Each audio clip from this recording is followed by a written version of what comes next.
Biyyaa akkam jirtu kun sagalee hambaa miidiyaati. Kabajamoo jaallatamoo uummata bal'aa, uummata nagaa, uummata jaalalaa, uummata Oromoo maatiif watiin nagayaa isin jechaa. Hambaa miidiyaa neetwoork sagalee qabsoo uummata Oromoo ta'uu muuxannoo itti wal jijjiiruuf, seenaa goototaa fi jabdoota Oromoo itti wal barsiisuuf, aadaa fi afaan keenya ittiin guddisuuf, aartiif artistoota keenya ittiin jajjabeessuuf, duudhaaf eenyummaa keenya ittiin wal barsiisuuf, yeroo kamittuu gola uummata Oromoo hunda seenee odeeffannoo isin qooduuf, saba sagalee dhabee diinni afaan qabee ukkaamseef sagalee ta'ee isin biraan ga'uuf irra deebi'ee yeroo isinii ibsuu gammachuu guddaadhaani. Hambaa miidiyaa neetwoork tursuun dirqama Oromummaati isiniin jechuun dhaamsa keenya. Miidiyaa hambaa yeroo hedduu miidhama.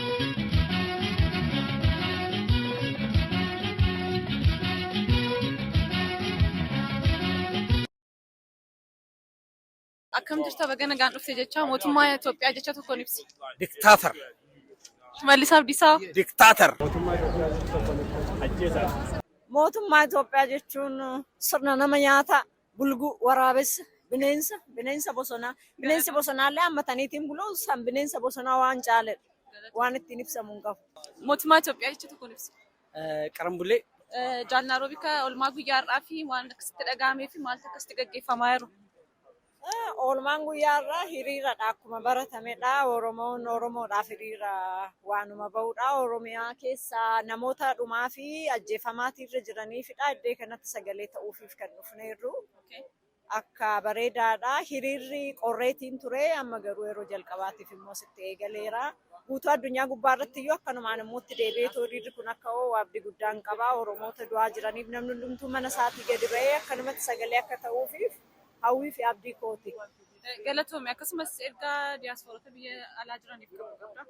Ergaan diiyaasporoota biyya alaatiif jiru uummanni UK keessa jiru kana qofaa miti namni hundumtiyyuu baheetu uummata biyya isaatiif dhumaatirra jiru footoo sagalee ta'eeti bareedaadhaan jedha. Akkanuma as qofa otoo hin taane immoo biyyoota garaagaraas kan jiran hundumaafiyyuu akkanumatti yeroo garaagaraatti tartiibaan gabbaanii Oromoodhaaf yoo sagalee ta'an bareedaadhaan jedha. Mana keessan hin ciisinaayi namni hundumtuu maatiin keessan sin jalaa dhumaatirra jira. Hanga qe'ee mana keessanii sin seenutti qofa otoo hin taane Oromoo waan taataniif Oromummaan dhiigni Oromummaa sun sinitti dhaga'amuu qaba. Haatiif abbaan koo kin obbolaan koo waan na jalaa ajjeefamaniif otoo hin taane Oromoon inni kaanis dhiiga kooti waan ta'eef isaaniif dhiigee ani gadi ba'uun qaba. Isaaniif sagalee ta'uun qaba. Hundi keenya iyyuu akkana otoo taane bareedaadhaan jedhaaniini. Mootummaa Itoophiyaa jecha tokkoon ibsi. Is criminal. Waraabessa.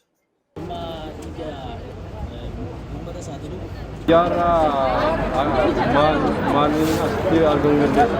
Guyyaarraa Oromoon biyya UK jiraatu keessattuu kan naannoo London jiraatu saba Oromoo sagalee hin qabne sagalee ta'uudhaaf asitti argamne hiriira nagaa karaa nagaatiin uummata kanaaf sagalee ta'uudhaan kanatti argamne jechuudha. Bilisummaa akkamiin ibsuu dandeessa? Bilisummaan ofiin of bulchuu biyya ofii irratti birmadummaadhaan jiraachuu ofiin murtee ofii laattachuu biyya Itoophiyaa jedhamtu keessatti mirga Oromoo kabajamee walqixxummaan bakka eegametti sirnaa fi akka gadaatti buluu kan nuti barbaannu. Oromoon kan barbaadu birmadummaadha. Bilisummaa barbaada Oromoon. Waggaa dhibbaa garbummaa keessa jiraate amma falmaa jirra. Amma immoo keessattuu waan nama gaddisiisu maqaa Oromoo dhahatanii Oromoo bulchidhanii Oromoo keessaa baadhanii warra Oromoo ajjeesanii mormuudhaan lafa kanatti argamne jechuudha. Isaan Oromoo bakka bu'anii Oromoo ajjeesaa jiru. Qeerroo Oromoo, Abbaa Gadaa Oromoo, artistoota Oromoo kan akka Haacaaluu fa'aa, Abbaa Gadaa Karrayyuu warra ajjeesan jechuudha. Isaan warra Oromoo bakka bu'u osoo hin taane warra Oromoo ajjeesaa jiran. Kanaaf sagalee keenya ibsachuuf lafa kanatti argamne jechuudha. Uummata biyya keessaa biyya alaa jiru argaa qaba. Keessattuu uummattoonni biyya hambaa jiraatanii bilisummaa qabu dubbachuu danda'u uummata Oromoo warra sagalee hin qabne kanaaf sagalee ta'uu qabdu hiriira nagaa karaa dandeessan sooshaal miidiyaa waan dandeessaniin uummata kana bukkee dhaabbachuu qabdu. Uummanni keenya ajjeefamaa jira, uummanni keenya bahee galaan jiru. Uummanni Oromiyaa keessa jiraatan keessattuu Itoophiyaa keessa jiran immoo warri guyyoomfamanii Oromootoo ta'aniiti mootummaan kun mootummaa Oromoo jedhanii jala deemaa jiran uummata kana ajjeesaa jira dhaabi jechuu ni danda'u ni qabu. Mootummaan immoo kan gochaa jiru uummata Oromoo maqaa Oromoo dhahatanii paartii Oromoo jedhan araara buusuu barbaadu. Nuti immoo araara barbaanna. Tokkummaa barbaanna. Tokkummaa Oromoo hiraa jira mootummaan kun isa kana fuuldura dhaabbachuu qabu diduu qabu jechuudha. Kaleessa dinnee akkuma TPLF aangoorraa gaggeessine isaan kanas diduu qabnu Oromoo sagalee qeerroon Oromoo keessatti sagalee tokkoon dhaabbachuu qaba. Waliin ka'uu qaba tokkummaadhaan kana galanni isaanii immoo bilisummaadha. Eenyummaa Itoophiyaa jecha tokko qofaan ani ibsuu hin danda'u. Jechuun nan ga'u. Inni harree sobduudha. Dhiiga namaatiin kan nyaatudha. Jecha harree sobduu. Uumaa dhiiga namaa sooratu. Uumaa dhiiga namaa dhugu. Uumaa dhiiga Oromoo daldaludha. Uumaa Itoophiyaa jechuudha. Bilisummaan si maal ta'u? Bilisummaan anaaf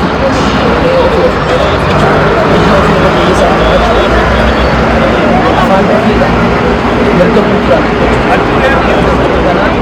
Inni tiraayyuu hafatee biyya ofii bilisummaa jiraachuuf bilisummaa nama qalbii hin qabne kan yaaduu hin dandeenye jechuudha. Ayyemee guyyaa har'aa maal keessa darbame? Guyyaa har'aa kan keessa darbamee fi uummata Oromoo duubaan sanii qabaa jiruuf sagalee ta'uudhaaf asitti argame. Uummata Oromoo lakkuma beekamu yeroo ammaa kana ajjeechaa bakka adda addaatti ragaa jira. Keessattuu immoo bifa addaatiin gaafa jiru ajjeechaa garraatti dhala namaa irratti raawwatu ajjeechaa gara jabeenyaa namni tokko namaaf yaaduu haga dadhabuutti waan irra gahaa jiruuf sagalee yeroo ammaa kana Oromoon gara tokko bisoomnee na jedha. Oromoon gara tokko du'aa ajjeefamaa fi dhugaa sanyii irratti gaggeeffamaa jira. Isa kanaaf yaada maalii qabdu? kanaaf gara kiyyatti ani ammayyuu hin beeksifne ummati wajjeeffamaa ummati gurguddaa ola deemaa cabaa ola deemaa du'aa bilisoomnee jechuun yoomiyyuu ta'e sobadha. Faannoon duubaan mootummaan kun jira moo jiru jettee yaadda? Kuni waa beekamaadha jira jechuudha. Kanaafuu faannoon duubaan gargaarsa godhee kan uummata gargaarsa gaggeessaa jiru mootummaa mata faannoo faana ta'e amantaa? Galatoomii bilisummaan bilisummaan namni tokko erga dhalatee mirga lubbuun jiraachuu mirga yaada ofii bilisaan ibsachuu mirga namni tokko socho'uudhaaf nagaadhaan eegalu kallattii biyya keessaafis ta'e diyaaspooraa biyya alaa jiru ergaa qabda? Ergaa ni qabu uffata biyya jiruu fi haga bilisummaa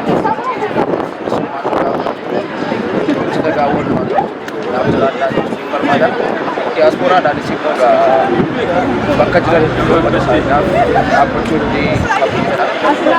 Sagalee isaanii guddaa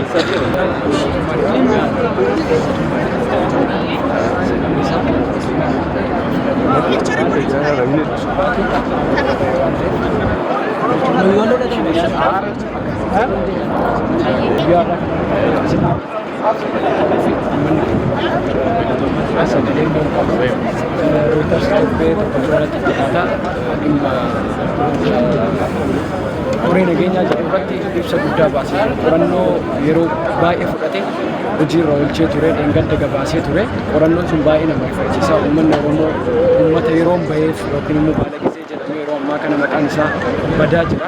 Garuu immoo gubbaa sanyii biyya san keessatti kan irratti gaggeeffamaa jiru sadarkaa tokkoffaa irratti uummata Oromoo.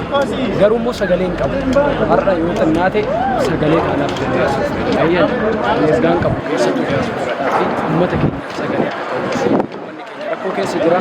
Nuu miti kan haasaa jiru faranjiin keessa baastee miidiyaan gurguddaan addunyaa keessaa baasee Reuters jechuun namni beekaa miidiyaa guddaadha. Miidiyaa guddaa addunyaatti qorannoo malee waa tokko dhiyeessu ragaa tokko malee waa tokko dhiyeessu miidiyaaleen akkasii sun dhimma Oromoo irratti otoo dubbatanii diyaaspooraan immoo taa'ee faayidaadhaan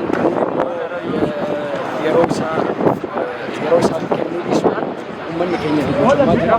Uummata keenyaaf akka sagalee ta'anidha. Uummata biyyaatiin sagalee ta'e jechuun baay'ee rakkisaadha yeroo ammaa dhugaa dubbachuudhaaf. Sababni isaa uummanni keenya kallattii hedduudhaan tokkoffaa uummanni keenya uummata isaa akka sagalee ofii taane hiyyummaa keessa jira. Hiyyummaa itti gadhiisanii uummanni akka hojjetu qotee bulaan hojjetee akka bullee hojjetaan akka hojjenne gochaa jiru. Uummanni bahee galuu dadhabee jira. Naannolee Oromiyaa garaagaraa keessatti uummanni Oromoo bahee galaan jiru. Sababni isaa humni amma koree nageenyaa jennu kun maqaa Oromoo dabalatee gargaarsuudhaaf karaa irratti nama maatii garee isaanii qindeeffatanii ijaaraman. Uummanni keenya bakkarraa bakkatti iyyuu socho'uu hin dandeenye. Kanaaf diiyaasporaan uummanni diiyaasporaa sagalee kan ta'uuf kan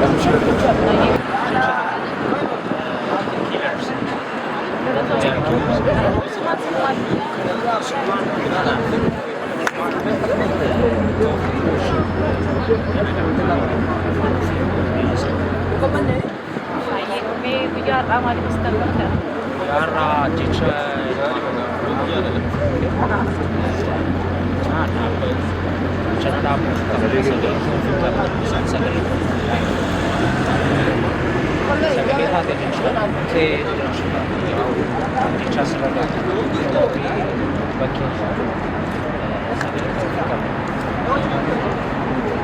Ummata biyya keessa jiran istee diiyaasporaa biyya lafee kan godha. Diiyaasporaa fi sagalee abbatuu fi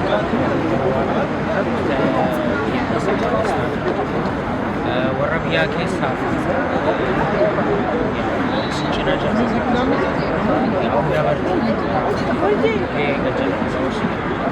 Yoo darbitee akka uummata mootummaan Itoophiyaa dhiiga uummata kan dhangalaasu jirtu yookaan diktaatariidha. Guyyaan irraa sagalee uummata keenyaaf ta'u uummata keenya Wallagga irratti dhumaa jiraniif uummata keenya daangaa naannoo Amaaraa uummata Walloo kan buqqa'aa jiraniif sagalee ta'uudhaaf argama. Bilisummaan anaaf nageenya. Ergaa diiyaasporaa biyya alaa jiran fi uummata biyya keessaa kan ta'e ergaan ani qabu uummatni biyya keessatti biyya alaallee Oromoo tokkummaa jabeessaa tokkummaa yoo qabaanne hin jenne bakka barbaanne ni geenya.